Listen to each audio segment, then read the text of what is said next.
ሰላም አለይኩም ወራህመቱላህ እንዲሁም ሰላም እንዴት ናችሁ? ሰላም ናችሁ ወይ? በያላችሁበት ሰላማችሁ ይብዛ። በድጋሚ ተመልሼ መጥቻለሁ። ለምንድን ነው ሰብስክራይብ ማታረጉኝ? ግን ፕሊዝ ሰብስክራይብ አድርጉኝ፣ ላይክ አድርጉኝ። ቪዲዮ ባይመቻችሁ ያለሁበት ቦታ ቢያስጠላችሁም እንኳን ላይክ እያደረጋችሁ ቪዲዮን አበረታቱኝ ፕሊዝ። ዩቲዩብ ላይ እኔ መሮኛል የማዳም ቤት እንደምታውቁት ቲክቶክ ላይ ቪዲዮ እንዳልሰራ ተከልክያለሁ። ማለት ፎሎ አድርገውኝ ስለነበረ ሰዎቼ እንደ አጋጣሚ እንደዚህ ስክሮል ሲያደርጉ ቲክቶክ ላይ ያገኙኝ። ከዛ በኋላ በፍጹም እኛ ቤት ሆነሽ ቲክቶክ እንዲሰሪ አንፈቅድም፣ ቤታችን እየተቀረጸ ሚዲያ ላይ እንዲወጣ አንፈቅድም ብለው ማስጠንቀቂያ ሰጡኝ። ያ ስራሽን ያ ደግሞ ቲክቶክ ታቆሚያለሽ አሉኝ።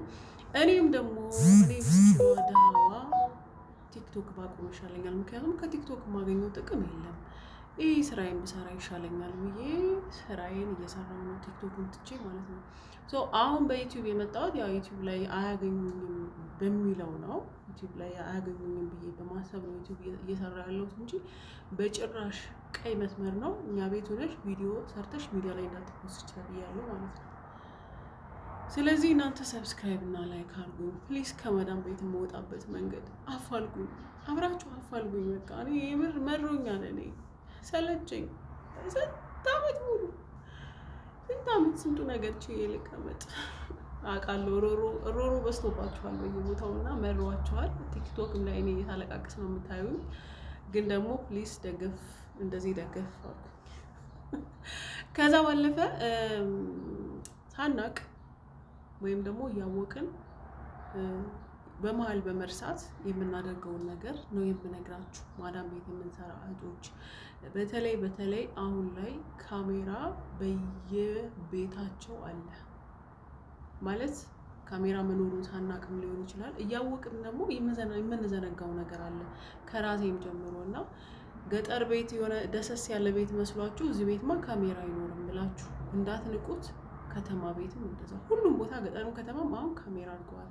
ለምን እንደው ባላውቅም በቃ በካሜራ ኮንትሮል አድርገው ቁጥጥራቸው ውስጥ ነን፣ እያንዳንዱ እንቅስቃሴያቸው ቁጥጥራቸው ውስጥ ነን እና ጥንቃቄ እንዲታረጉ ማለት ሰበብ ነው የሚፈልጉት ከኛ ታውቃላችሁ። ትንሽ ነገር ካገኙብን ነገሩን ሁሉ አግዝፈውት ከዛ ያላሰብነው ነገር ውስጥ ከመግባታችን በፊት በእርግጥ የሰው ልጅ ካሜራን ሳይሆን የፈጠረውን አላህን ነው መፍራት ያለበት። ነገር ግን ካሜራ ሲኖርና ካሜራ ሳይኖር ያን ያህል ነፃነቱ የተለያየ ነው አይደለ?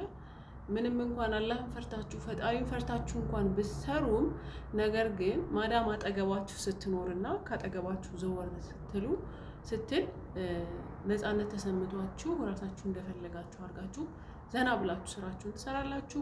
ልክ አጠገባችሁ እንዳለ ካወቃችሁ ደግሞ ስቅቅ ብላችሁ ተሳቃችሁ ነው አይደለ ስራ የምትሰሩት። ልክ ማዳም አጠገባችሁ እንዳለ አድርጋችሁ ስራችሁን ሰሩ። ካሜራ አስቀምጠዋል።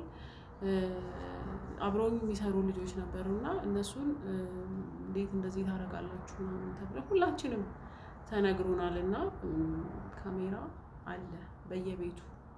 ስለዚህ ሁሉ ነገራችሁን እንቅስቃሴያችሁን የለም ብላችሁ ሳታስቡ እንዳለ ያሰባችሁ ስሩ። ሰበብ ነው የሚፈልጉት አሁን ላይ ማለት ነው። ሰበብ ትንሽ ነገር ካገኙ አንቺ እንደዚህ አድርገሽ ምናምን ብለው ከባድ ነው። ግን ደግሞ ምን ይደረጋል? መታገስ ነው። ሀገራችን ሰላም ይሆንልን ማለት ሰው ሀገር ላይ ስንት ዓመት ሙሉ ተሳቀን ኖር፣ በጥፍራችን ቆመን ኖር ለማይሞላ ዱንያ ምንም ፈቀቅ ለማይል ነገር ግን አሁንም ድረስ ሀገራችን ያለው ብጥብጥ እንደዚህ ሆነን ከምንሰቃይ ሀገራችን ብንገባ ይሻላል ብለን ቆርጠን እንዳንሄድ እንደዚህ አሳስሮ ይዞናል እና ሀገራችንን ሰላም ያድርግልን። ይሄን ልላችሁ ነው የመጣሁት። በሌላ ቪዲዮ እንገናኛለን ኢንሻአላህ። ሰብስክራይብ አድርጉኝ ፕሊዝ፣ እውነት ሰብስክራይብ አድርጉኝ፣ አበረታቱኝ። ረጅም ዓመት ስደት ላይ የተንከራተትኩኝ እህታችሁ ነኝ። አላቅም ተሳክቶልኝ ሀገሬ ብገባና ቤተሰቦቼን ባገኛቸው አይሽ በጣም ደስ ይለኛል። ነገር ግን አልሐምዱሊላህ አላኩል ያህል ሁሉም ነገር እንግዲህ አላህ ባለው ጊዜ ይሆናል። ግን አሁን ደክሞኛል፣ እውነት በጣም ደክሞኛል። ሰው ያውቃል። ሰብስክራይብ እያደረጋችሁ ቪዲዮን ስታዩት የምር አትለፉት።